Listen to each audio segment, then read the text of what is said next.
नारायण नारायण।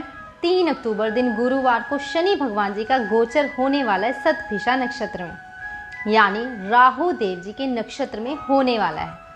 और यह समय किसी की दिक्कतें दूर करेगा और किसी की प्रॉब्लम्स को और बढ़ा देगा। आखिर कैसे ग्रहों के घर और स्थान बदलने में हमारे जीवन पर असर पड़ता है, सबसे पहले जानते हैं क्यों यह ग्रह के गोचर हमारे लिए महत्वपूर्ण होते हैं। जैसे अगर व्यक्ति अपने घर में बैठा हो या मेहमान बन के दूसरों के घर में या पुलिस स्टेशन में या हॉस्पिटल में या शमशान घाट में, जगह और स्थिति के अनुसार व्यक्ति की सोच विचार, फैसले लेने के तरीके में, यहाँ तक कि बेसिक व्यवहार में भी बहुत अंतर होता है। ठीक वैसे ही ग्रह जब किसी एक नक्षत्र में से निकलकर दूसरे में जाते हैं तो उनके कार्य तत्वों में फ़र्क आ जाता है और यही फ़र्क कई मुश्किलों को हल कर देता है।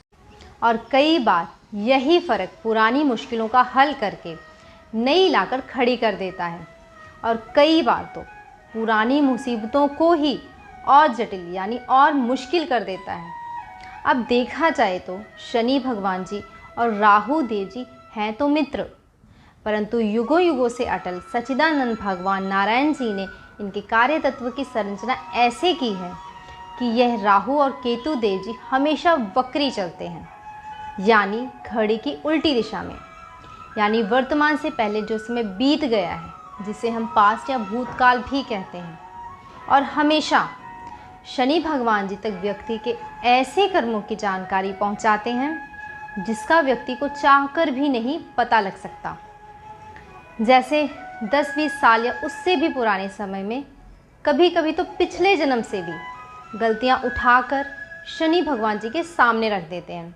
जैसे बचपन में अगर चींटियों को या बालपन में किसी अन्य जीव को कष्ट दे दिया हो या कुछ भी किया हो, इसका फल ऐसे समयों पर सामने आता है जब ग्रह नक्षत्रों एक दूसरे के घरों में हों या एक दूसरे से डायरेक्टली कनेक्टेड हो जाएं और व्यक्ति सोचता रह जाता है कि मैंने ऐसा क्या किया था कि मुझे यह कष्ट मिला। शनि भगवान जी का यह गोचर सबके लिए नहीं, परंतु 5 ऐसी राशियां हैं जिनके लिए खराब रह सकता है। नेक टू नेक भी अगर समीकरण बिठाए जाए तो इन 5 में से 4 को बहुत सावधान रहना है। 5th राशि ऐसी है जिसे अच्छा और बुरा दोनों का अनुभव हो सकता है। तो आइए जानते हैं कि कौन सी है ये 5 राशियाँ। अगर आप चैनल पर नए हैं तो सब्सक्राइब करके बेल आइकन ज़रूर दबाएं। आने वाले समय में शास्त्रों से निकालकर ऐसी जानकारी साझा की जाएगी जिससे जीवन में तरक्की कभी रुकने का नाम नहीं लेगी। तो आइए शुरू करते हैं।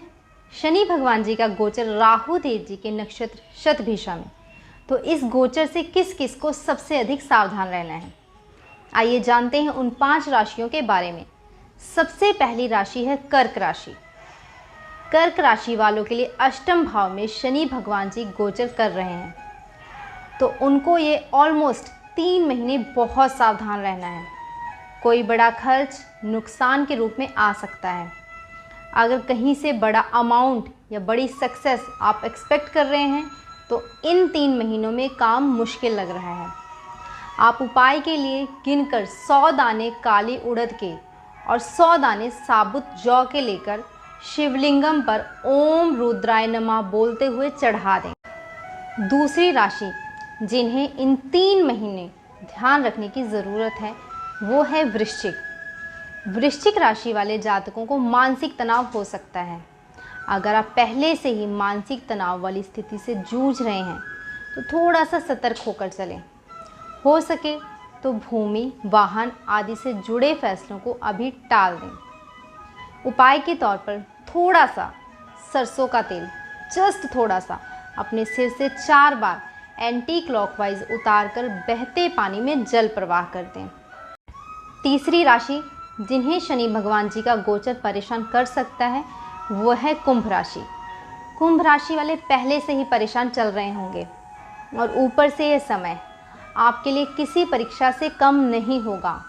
पर एक चीज़ का ध्यान रखें, जितना संघर्ष आप कर रहे हैं सफलता उतनी विशाल होगी, उपाय के तौर पर आप शुद्ध देसी घी में आटा भूनकर सूखे नारियल गोले में भरकर किसी पार्क में 1-1.5 फीट गड्ढा खोदकर डाल दें। इसे चींटियां या धरती के अंदर रहने वाले जीव खाते हैं।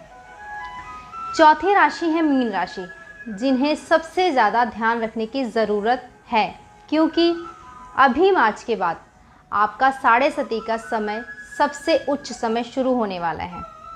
तो यह समय यानी यह ऑलमोस्ट 3 महीने आपको बहुत सारे फैसले बहुत सावधानी से लेने हैं।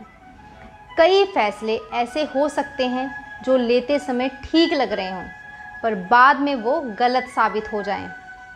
मोटा मोटा अगर आप ये ध्यान रख लें कि आपके किसी भी फैसले से किसी को दुख ना पहुँचे, चाहे वो आपका दुश्मन ही क्यों ना हो, तो आपकी सफलता दिन दोगुनी रात चौगुनी होती चली जाएगी। उपाय के लिए आप अपने घर की छत पर जाकर सूर्य नारायण भगवान जी को जल अर्पित करके वहीं खड़े होकर सूर्य भगवान जी के समक्ष खड़े होकर हनुमान चालीसा का पाठ करें। 5वीं और सबसे इंटरेस्टिंग राशि है मकर। मकर राशि वालों के लिए कुछ ऐसी चुनौतियों वाली स्थितियां बनेंगी जो परिवार और धन को लेकर मुश्किलें पैदा करेंगे, पर ये स्थितियां कुछ मानसिक तनाव के बाद कुछ बड़ी सफलताओं का कारण भी बन जाएंगी। यानी जो भी व्यक्ति वस्तु स्थान आपके कष्ट का कारण बनेगा, वही आपको खुशियों को दोगुना करने का भी रीज़न बन जाएगा। उपाय के तौर पर आप शनिवार के दिन शिवालय में बैठकर ओम नमो भगवते रुद्राय मंत्र की 2 माला जरूर करें। नारायण नारायण।